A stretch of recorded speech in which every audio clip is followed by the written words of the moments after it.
Nah, yang barangkali menarik di sini di lingkungan warga Muhammadiyah ketika di sini mulai ada Allahumma sholli ala sayyidina Muhammad.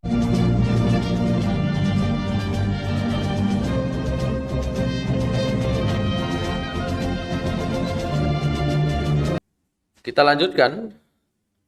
Kemudian dalam frasa atau dalam alinea selanjutnya barulah kita masuk pada pembahasan utama tentang bab iman, tapi ada sedikit mengantar. Amma ba'du fa innal firqatan najiyah minas salafi ajma'u 'ala al-i'tiqadi bi anna al-'alam kullahu hadithun khalaqahu Allahu minal 'adam wa huwa ay al-'alam qabilun lil fana wa 'ala anna an-nadhar fil kauni li ma'rifatillahi wajibun syar'an wa ha nahnu nashra'u fi bayani usulil aqaidis sahihati.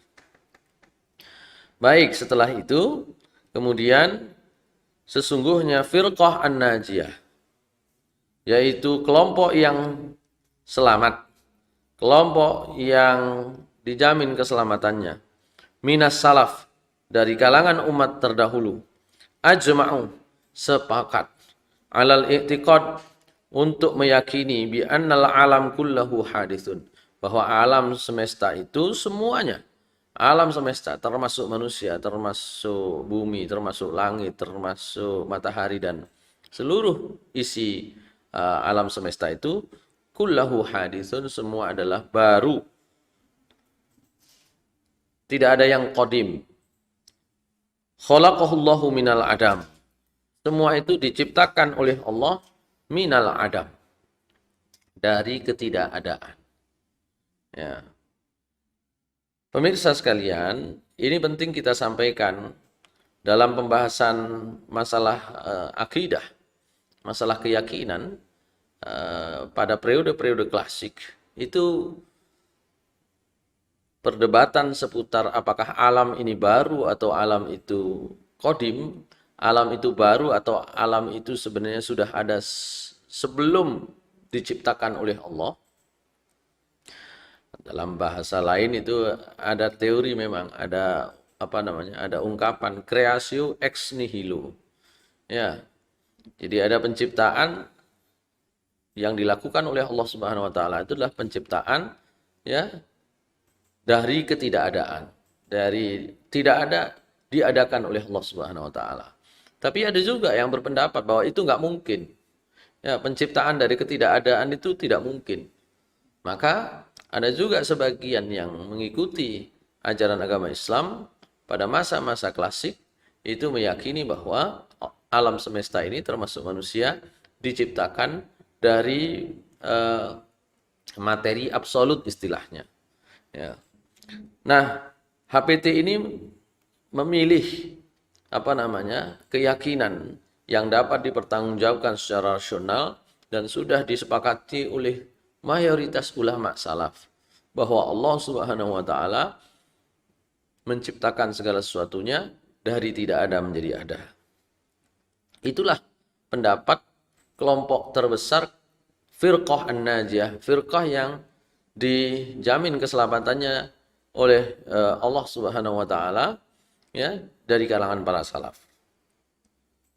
Khalaqahullahu minal adam wa huwa al-alam qabilun fana. Oleh karena itu, karena dia diciptakan dari ketidakadaan ya, dari ketiadaan, maka alam semesta itu juga nanti akan fana, akan hancur.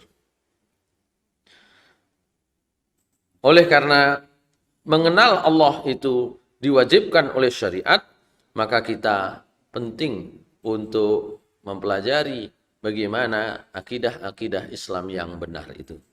Pemirsa sekalian, jadi satu alinea atau satu paragraf ini sebenarnya berbicara dua hal. Pertama, penegasan Muhammadiyah yang menyatakan bahwa akidah yang diikuti oleh Muhammadiyah adalah akidah ya mayoritas umat Islam, ya, akidah yang meyakini bahwa alam ini adalah diciptakan dari ketidakadaan oleh Allah Subhanahu wa taala. Pada masa klasik, mayoritas umat Islam yang meyakini ini itu kemudian terkonfirmasi ya dalam sebuah nama aliran yang disebut dengan Ahlus Sunnah wal Jamaah gitu ya. Ahlus Sunnah wal Jamaah. Sementara yang berpendapat bahwa alam itu diciptakan dari materi absolut, dari materi yang sudah ada sebelumnya, itu dulu disebut sebagai kelompok rasional, Mu'tazilah. Gitu ya. Dan juga diyakini oleh sebagian besar para filosof, ya, ahli filsafat Muslim. Itu meyakini hal yang sama. Ini penting untuk saya sampaikan bahwa meskipun Muhammadiyah itu tidak pernah mendeklarasikan diri secara tegas, ya berfaham Ahlus Sunnah wal Jamaah, tapi Muhammadiyah mengikuti manhaj. Mohon maaf.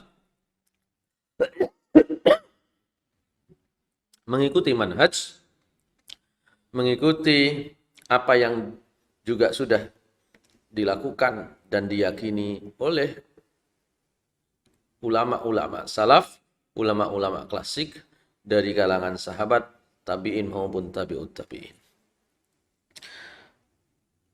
Yang kedua, karena persoalan-persoalan tentang keyakinan akidah itu menjadi penting, maka kita memulai pembahasan tentang HPT ini dari persoalan rukun iman tadi itu. Persoalan akidah yang dimulai dari iman kepada Allah. Al-imanu billahi azza wa jalla. Yajibu alaina an nu'mina billahi rabbina wa huwal ilahul haqqul ladzi khalaqa kulla syai'in wa huwal wajibul wujud wal awwalu bila bidayatin wal akhiru bila nihayatin wala yushbihuhu syai'un minal kainat. Al-ahadu fi uluhiyatihi wa sifatihi wa af'alihi. Al-hayyul qayyumus sami'ul basir wa huwa ala kulli syai'in qadir. Innama amruhu idza arada syai'an ay yaqula lahu kun fayakun wa huwa alimun bima yaf'alun. Al-muttasifu bil kalami wa kulli kamalin, al-munazzahu an kulli naqsin wa muhalin, yakhluqu ma yasha' wa yakhtar, biyadihil amru kulluhu wa ilaihi yarji'un. Baik. Iman kepada Allah yang maha mulia dan yang maha tinggi. Wajib bagi kita percaya kepada Allah sebagai Tuhan kita, dan Allah itu adalah Tuhan yang benar, yang menciptakan segala sesuatu. Nah, Allah kemudian dideskripsikan di dalam HPT itu dengan al-wajibul wujud. Ya. Yang keberadaannya wajib. Wajib, kenapa wajib? Keberadaan wajib ditentukan baik oleh Allah sendiri maupun oleh nalar manusia. Ya. Oleh karena itu ketika pertanyaan-pertanyaan tentang apakah Tuhan itu ada, itu biasanya menggunakan logika dimulai dari manakah Anda gitu ya. Dari manakah Anda tentu akan dijawab dari orang tua dari kakek nenek dari buyut dan seterusnya sampai kemudian nanti orang akan kemudian mengerucut pada pribadi namanya Adam dan Hawa. Pertanyaan selanjutnya adalah Adam dan Hawa dari mana? Gitu. Kalau menurut pendekatan ilmiah, ya Adam dan Hawa itu ya pasti ada yang melahirkan. Tapi pertanyaannya akan kita mulai terus seperti apa itu? Dari mana dia itu? Sebelumnya dari siapa? Itu kalau menggunakan pendekatan filsafat, ya itu ada yang mengatakan bahwa penyebab semua itu disebut prima causa. Prima causa. Causa itu penyebab, prima itu yang utama. Nah, dalam bahasa agama itu yang disebut dengan Tuhan Allah Subhanahu wa taala. Dan prima causa itu tidak ada yang memulai. Oleh karena itu disebut bahwa keberadaan Allah Subhanahu wa taala sebagai Tuhan itu wajib adanya, bukan hanya karena menurut Allah Subhanahu wa taala mengabarkan kepada kita, tapi menurut akal kita tuh harus ada. Ya, harus ada. Oleh karena harus ada, maka Tuhan itu sifatnya adalah selain wajibul wujud, itu adalah al-awwal bila bidayatin wal akhir bila nihayatin.